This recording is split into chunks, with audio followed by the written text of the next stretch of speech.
En este ciclo de personas que conocí, hoy quiero hablarles de un personaje que muchos de ustedes recordarán, el padre Mario Pantaleo, ese sacerdote tan curioso, tan particular, que tenía ese don increíble en sus manos de curar y que muchos lo conocieron personalmente y otros lo conocieron a través de esa película que se hizo después de su muerte en el año 2006 y donde Jorge Marrale hacía del padre Mario y Graciela Borges hacía de Perla, esa ayudante tan extraordinaria que tuvo durante su vida y que se llamó Las Manos. Bueno, les cuento un poquito la vida del padre Mario y después les cuento ese episodio en que tuve la oportunidad de conocerlo y de hablarlo, ¿no? El padre Giuseppe Mario Pantaleo, o padre Mario, nació en 1915, el 1 de agosto, en Pistoia. Su papá, que se llamaba don Enrico, estaba en una situación bastante bien porque él administraba los bienes de una familia, que era la familia Pazzi, que lamentablemente quedó empobrecida. Eso trajo que también ellos se empobrecieran.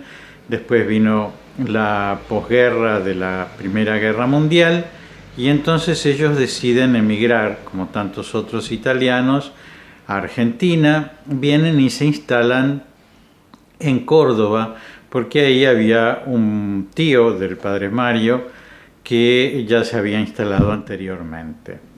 Bueno, entonces empieza a estudiar con los salesianos y él es un chico, ¿no es cierto? Es decir, esto se da en el año 24, llegan, así que fíjense que tiene 9 años recién.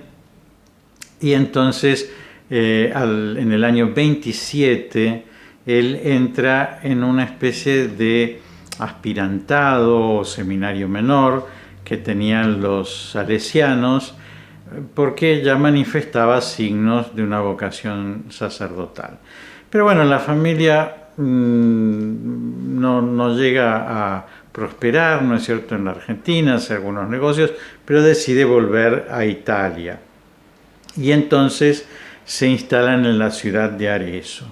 Y en octubre de 1932, a la edad de 17 años, el padre Mario entra en el seminario de Arezzo, después va pasando por distintos seminarios, el de Viterbo, el de Salerno, después tienen los problemas, ¿no es cierto?, de la Segunda Guerra Mundial, y entonces finalmente se ordena en el seminario de Matera, donde termina sus estudios y el 8 de diciembre de 1944 oficia su primera misa frente a los familiares y amigos en Pomarico, que era donde estaba radicada su familia. Bueno, pero entonces él decide volver a la Argentina, pero ahora ya como sacerdote. Y en 1948 llega el 29 de julio a la Argentina y se lo destina a la ciudad de Casilda, en la provincia de Santa Fe. Después también va a ser trasladado a Rosario, a Cebal y Rufino, y durante 10 años él trabaja en la provincia de Santa Fe hasta que él manifiesta su deseo de estudiar filosofía y entonces le pide al cardenal Cayano que lo traslade a la ciudad de Buenos Aires. Y así llega el padre Mario a Buenos Aires, se lo destina como capellán del Hospital Ferroviario y del Hospital Santoyani, y empieza a colaborar en la parroquia del Pilar, ahí al lado del cementerio de la Recoleta, en donde empieza a atender personas que tienen mayor posibilidad, ¿no es cierto?, en la vida, que advierten los dones que tiene el padre Mario, ¿no? Le llama la atención, ¿no es cierto?, que es un hombre lleno de carisma, siendo que parecía sencillo, ¿no es cierto?, es decir, con esa forma de ser el italiano, ¿no es cierto?, y y parecía como no sofisticado, ¿no es cierto?, como para el ambiente de la parroquia del Pilar, pero sin embargo la gente empieza a advertir que este hombre tiene sus cositas. Entonces, ¿qué hace el padre Mario? El padre Mario siempre le atribuye estas cosas, como cualquier persona que rectamente tiene un don, ¿no es cierto?, que Dios le da, ¿no? Es decir, le atribuye estas cosas a Dios, ¿no? Yo no soy el que sana, es Dios el que sana a través de mis manos, ¿no es cierto? Yo pongo las manos. Y entonces él hace esa comparación de que él dice que él es como la guitarra, y Dios es el guitarrero, ¿no es cierto? Él es el instrumento que es utilizado por Dios para realizar esas obras. Bueno, en esos días él conoce a una señora que se llama Perla Gallardo, que inmediatamente siente una gran gratitud al padre Mario porque ella padece una enfermedad muy grave y a través de esas manos, ¿no es cierto?, del padre Mario, Dios la sana, y por eso ella entiende que su función tiene que ser la de acompañarlo en un sueño que tiene el padre Mario, porque él tiene esa fisonomía, ¿no es cierto?, del hombre inmigrante, del italiano que compra su terrenito, que quiere hacer su casa. Eso era bastante raro, ¿no es cierto?, en un sacerdote que de alguna manera no tiene su casa, ¿no es cierto?, ni compra su terrenito. Pero bueno, él había encontrado un terrenito en González Catán, en el partido de La Matanza, que era un lugar muy sencillo en ese momento, y entonces esta señora, Perla Gallardo, junto con otros amigos, ¿no es cierto?, que empiezan a ver lo extraordinario del padre Mario, empiezan a ayudarlo, y entonces esta obra empieza a prosperar. Bueno, a finales del año 60 es cuando la conoce a Perla Gallardo, y la piedra fundamental de toda esa construcción que hoy va a ser una gran obra en González Catán se pone en 1972. La construcción es terminada en pocos años y el padre Mario comienza a oficiar misa en la capilla de Cristo Caminante el 8 de diciembre, recuerdan que era el aniversario de su primera misa de 1975. Bueno, se construyen 15.000 metros cuadrados que son los actuales, en donde hay escuelas, la Policlínica Cristo Caminante, la Escuela Laboral para Discapacitados Santa Inés, el Centro de Atención para Mayores, el Polideportivo. Se crean dos fundaciones, la Fundación Padre Presbítero Mario Pantaleo y la Fundación Nuestra Señora del Hogar, que configuran la estructura legal y operativa, ¿no es cierto?, de la obra del padre Mario. Y mientras tanto, ¿no es cierto?, el padre Mario seguía atendiendo a las personas y desarrollando ese carisma tan particular. Bueno, ¿qué pasó? Yo me ordené de diácono, vine a la Argentina, en ese momento era el año 1990, y entonces el padre Armelín tuvo una operación, y la operación salió muy bien, pero él era un cohete, el padre Armelín, y entonces no se aguantaba el posoperatorio, ¿no?, que le parecía demasiado largo y él tenía ganas de recuperarse pronto, ¿no? Y entonces un día me dice: che, Eduardo, vamos a verlo al padre Mario, a ver si me ayuda a ponerme bien y puedo volver a trabajar, porque lo teníamos como atado, ¿no es cierto?, porque era como un león, ¿no es cierto?, enjaulado. Y entonces nos fuimos al departamento en donde el padre Mario atendía en Floresta, pero que les cuenta que cuando llegamos el padre Mario estaba enfermo y entonces no nos pudo atender. Así que así nos volvimos y el pobre padre Armelín tuvo que aguantarse el posoperatorio todo el tiempo que los médicos le dijeron que no haga nada, hasta que después finalmente pudo volver a hacer su obra. Pero al año siguiente, cuando yo fui ordenado sacerdote, estaba destinado en la parroquia de Santa María, en el barrio de Almagro. Y entonces empecé a confesar y a disfrutar muchísimo la confesión y el encuentro con las personas en el confesionario.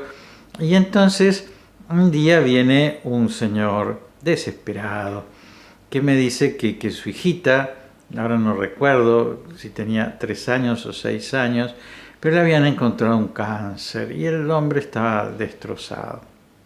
Y yo les digo que en mi experiencia pastoral, la situación más difícil que yo he tenido que afrontar siempre ha sido la muerte de los hijos, ¿no? Porque la naturaleza nos prepara para ver morir a nuestros padres, pero nunca nos prepara para ver morir a nuestros hijos. Para mí el tema ese es un tema que me conmueve mucho personalmente, ¿no? Y yo no tengo palabras. Y de hecho, como no tengo palabras, cuando viene alguien a hablarme de la muerte de un hijo, me quedo callado.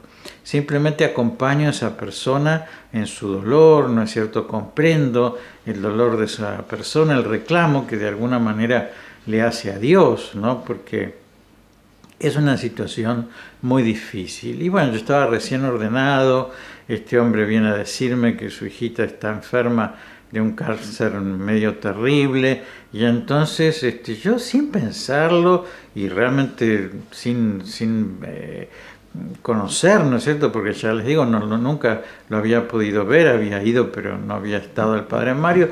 Le dije, bueno, mire, hagamos esto, usted venga mañana, muy tempranito a la mañana, y nos vamos a ver al padre Mario a González Catán.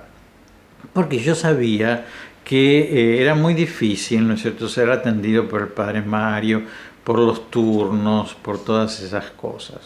Pero que cuando iba un sacerdote, él lo hacía pasar primero. Entonces yo dije, bueno, yo voy y entonces nos va a hacer pasar y vamos a poder decirle esto terrible que le está pasando a este señor. Y así fue, bueno, llegamos y ahí sí pudimos verlo, esa fue la única oportunidad, ¿no es cierto?, en que yo lo vi en mi vida. Me llamó la atención, me pareció un hombre de mal carácter, ¿no es cierto? Hoy yo era recién ordenado y jovencito, él ya estaba a 1 año de morir, ¿no es cierto? Así que ya estaba mayor, estaba cansado, estaba enfermo, y entonces posiblemente lo que yo entendí como un mal carácter era simplemente que estaba agobiado, ¿no?, por unas filas de gente que iba a verlo, a ser sanados por su intercesión, por su mediación, ¿no? Pero bueno, eso me causó un poquito de dificultad, ¿no es cierto?, que era una persona parca, que no sé, yo esperaba como que me recibiera, ¿no es cierto?, nos pusiéramos a charlar y todo eso, esas tonteras mías, ¿no?, de pensar que el pobre hombre que tenía una fila de personas esperando no iba a detenerse demasiado con cortesías, ¿no?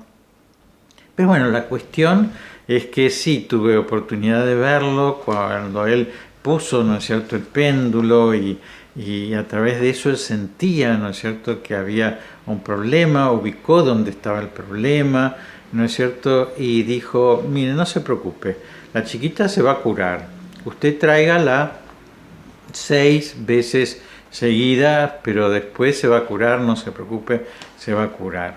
Y así nos volvimos muy esperanzados, muy asombrados. Después tuve oportunidad de saber que sí, que la chiquita se había curado, pero después no tuve más oportunidad. Vieron cómo es la vida nuestra, que nos cambian de una parroquia a otra. Yo estuve muy poco tiempo en Santa María, estuve solamente 1 año y medio, y entonces después no tuve oportunidad de seguir esta historia. Pero ya les digo, bueno, fue la oportunidad de conocerlo. Después, al poquito tiempo, me enteré que había fallecido el 19 de agosto de 1992. Bueno, hubo un velatorio que fue una cosa descomunal, ¿no es cierto? Y después se lo enterró en primer lugar en Recoleta, pero después se hizo un panteón, ¿no es cierto?, en González Catán, en donde actualmente están sus restos, donde fueron llevados y donde muchísima gente va a peregrinar a recibir esas bendiciones, ¿no?, que el padre Mario daba durante su vida y que también da después de su muerte. Entonces les voy a contar dos milagros, uno en el momento en que estaba muriendo y otro después de su muerte, que están relatados. Bueno, él estaba muriendo en el hospital ferroviario y estaba acostado, y en el cuarto, ¿no es cierto?, en la cama de al lado, había una jovencita estadounidense que se llamaba Amanda Salas, que tenía 16 años de edad, que estaba cuadripléjica y con respirador artificial. Y un par de años después, él tuvo oportunidad, ¿no es cierto?, de bendecirla con esas manos del padre Mario, y 2 años después, en San Diego, California, ella pudo levantarse de la silla de ruedas y le atribuye esta curación al padre Mario, ¿no? Y ya habiendo muerto, hay un caso también, que es el del señor Mario Sancho, que luego de un ACV quedó hemipléjico, y el 19 de agosto de 2002, al cumplirse 10 años del fallecimiento del padre Mario, salió de su hogar con este señor, ¿no es cierto?, Sancho, salió de su hogar con la intención de suicidarse. Cuando se encontraba en la calle, un hombre regordete y bajito, al que luego va a reconocer como el padre Mario, sale a su encuentro, le toca el rostro, y en ese mismo instante el señor Sancho comienza a caminar con normalidad. Él tenía ese ACV, ¿no es cierto?, que no le permitía eso, y alguien se le aparece 10 años después de muerto el padre Mario. Él reconoce que se trata de esa persona y queda curado.